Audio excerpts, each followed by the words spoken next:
Meretas, Nusantara.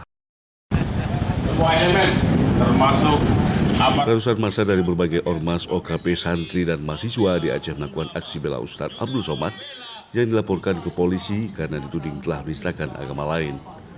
Aksi damai ini digelar di halaman depan Masjid Raya Baitur Rahman, Banda Aceh, usai pelaksanaan salat Jumat. Ulama Indonesia, hidup! Takbir! Dalam orasinya, massa sangat menyayangkan pihak pelapor yang telah melaporkan Ustadz Abdul Somad ke polisi.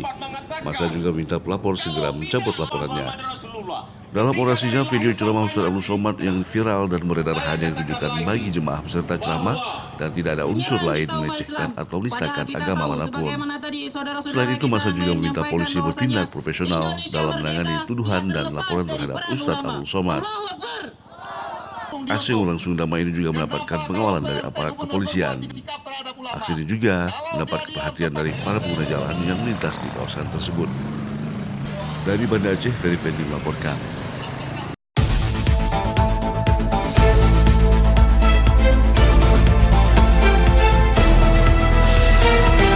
News TV, Meretas, Nusantara.